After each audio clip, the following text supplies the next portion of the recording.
Hello, welcome back to the Arturia Jupiter-8 video series. Today we're dealing with a couple of effects in the patch bank. We've got a stereo delay and reverb. Let's get on with the delay first. So as you can see, it's a stereo delay, but you can just see the oscilloscope poking out in the background. This is a little bit weird. I'll set the top time to long, the bottom time to short.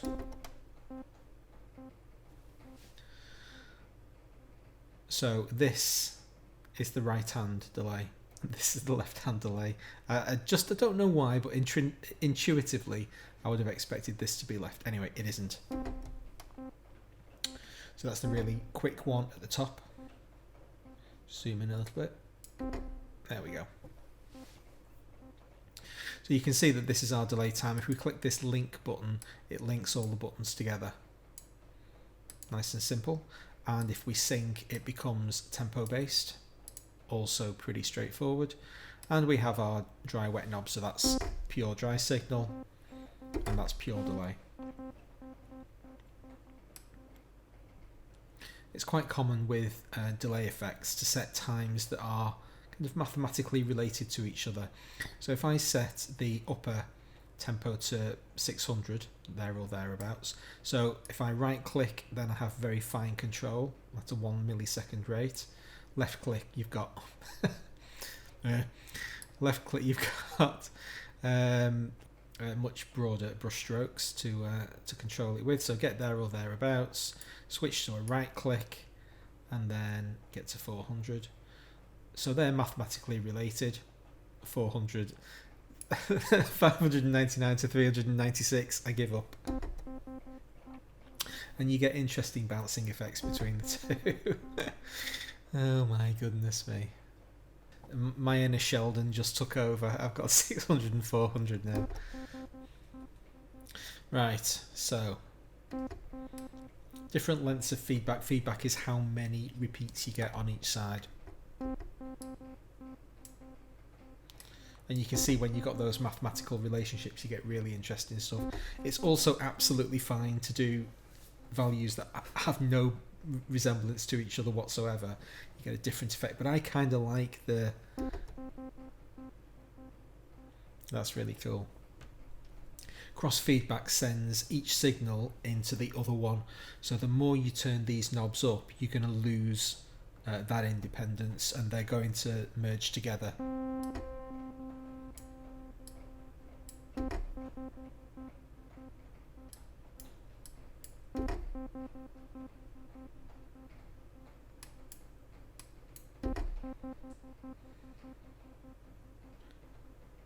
So there's nothing stopping you having different feedback values on each side.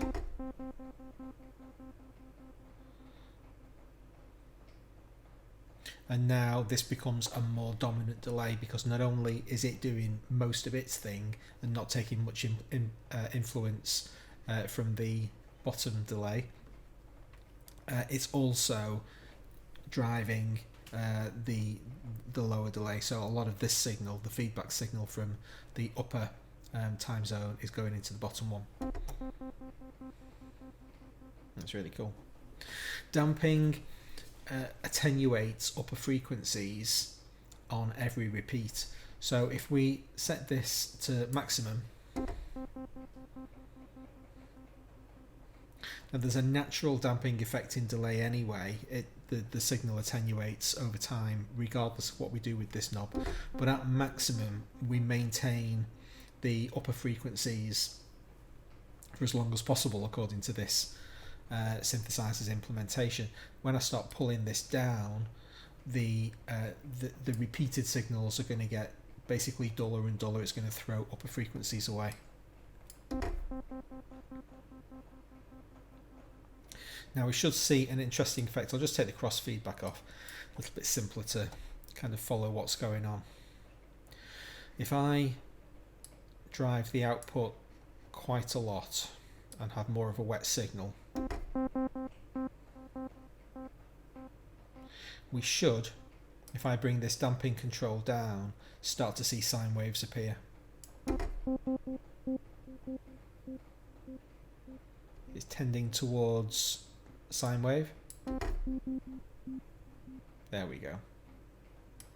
Because we're throwing away more and more and more upper frequencies. When you throw upper frequencies away, eventually you're going to be left with the fundamental. The fundamental is a sine wave. And you can get some really lovely... I just want to kind of, you know, vibe off on that all on its own. So you get the little pulse, the buzz of the original saw, and then it very quickly gets out of the way. So that's a really interesting dynamic filter effect off this damping control. It's really versatile.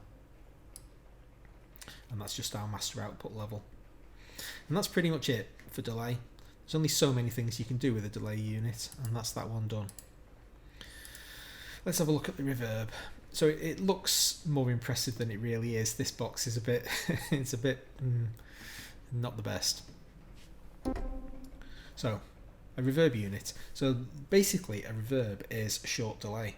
There's really very little difference between them, except that a reverb makes more of an effort to model a real world environment. It's trying to replicate what it's like to be in a physical space with walls. You have your dry signal. If I'm stood next to you and you're singing, I'm going to hear you sing. That's a dry signal. But the sound coming out of your mouth is going to bounce off the walls of the room and then get to me a little bit later, and that's going to be a reverberated signal.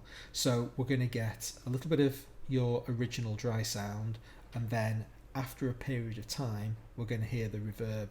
Now that difference between me hearing you and me hearing your reflection as it bounces off the wall, that's controlled by this thing called pre-delay. So pre-delay is literally the length of time between me first hearing your signal out of your mouth and me hearing your signal bounce off a wall. And so you can model a relationship between a sound source and the listener in relation to an enclosed space using pre-delay. If I have a very short pre-delay, it means the difference in the distance between me and you, if you're singing, and your signal bouncing off a wall is reduced, is less. In other words, I'm a long way away from you. If I have a long pre-delay, it means I'm hearing you immediately, or almost immediately, and then the signal is trundling off to the wall and trundling back again at the lowly 331 meters per second that sound travels at. And eventually it's going to catch up. It can seem a little counterintuitive to have a short pre-delay define something that's a long way away and a long pre-delay as something that's very close. Think about it in terms of what the reverb is actually doing. If you've got a long pre-delay, 200 milliseconds is the longest that this reverb unit can generate. We're going to hear a dry sound for 200 milliseconds, and then the reverb's going to catch up. So I'm stood right next to you, I hear you straight away, and then 200 milliseconds the sound bounces off the wall and gets back to me. That sound in those 200 milliseconds has travelled about 60 meters. So it means the wall that sound has bounced off is 30 meters away. That's a pretty big room. So 200 milliseconds is a very long pre-delay. And you get that distinct delay bounce. And it makes it sound kind of pretty unnatural because you're in a vast space. That's like you're in a cave, you shout hello and then you wait and then you hear the echo back. Well, if I'm stood right next to you when you shout, I would hear you shout straight away and then I'd have to wait for the delay. That's what's going on. So a quick run through the effects. You'll typically tend to find, just ignore that, see that's 79 then, there's hangover effects. Each of these controls just happen to show you the last thing that they were displaying. You'll generally tend to find reverb values in the 10 to 20% on this synth, which means that they're not like dominating the sound. You've got most of the primary sound and then a little bit of echo. Similarly with pre-delay, keep them around the 30, 40, 50 milliseconds so that they don't become noticeable. and then you start to hear that staggered kind of distinct delay thing. Okay, size is very simple. Size of the room that we're in.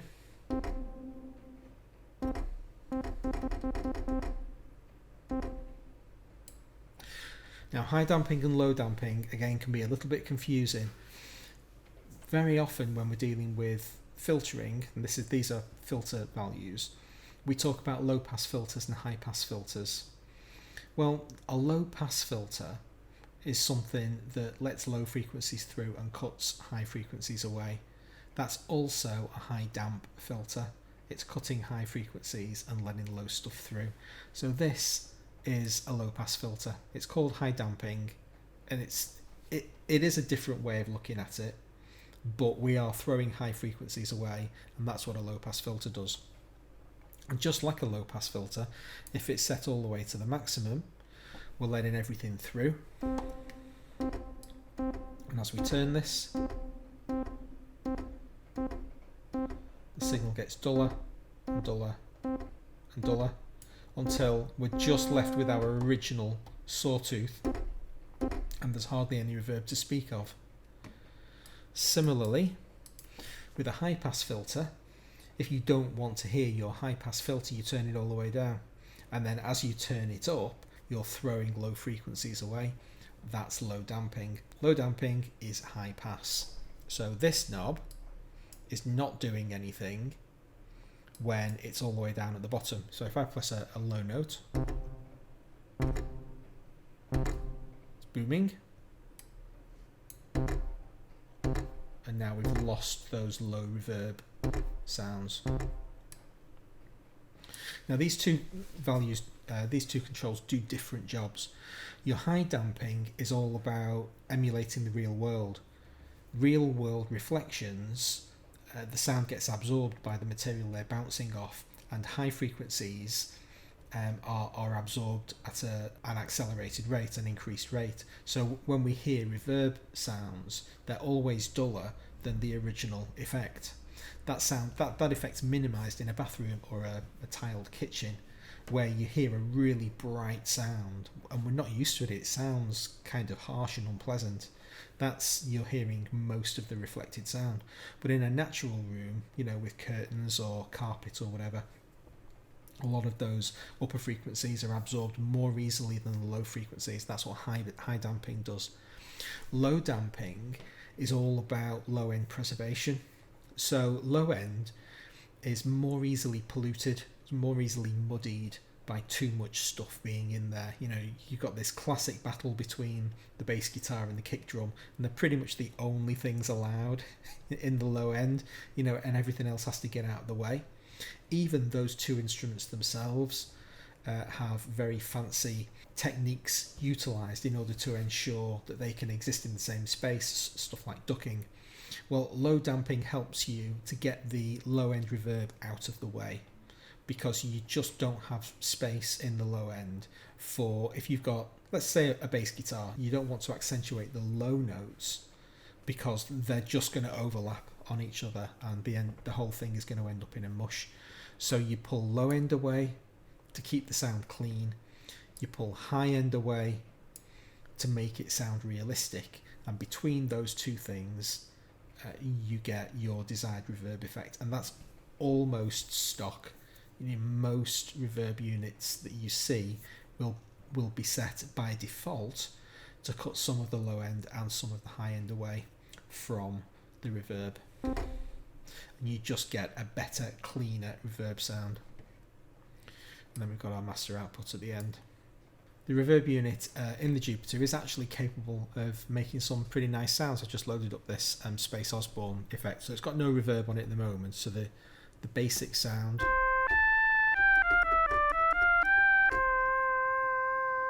and with reverb really brings it alive.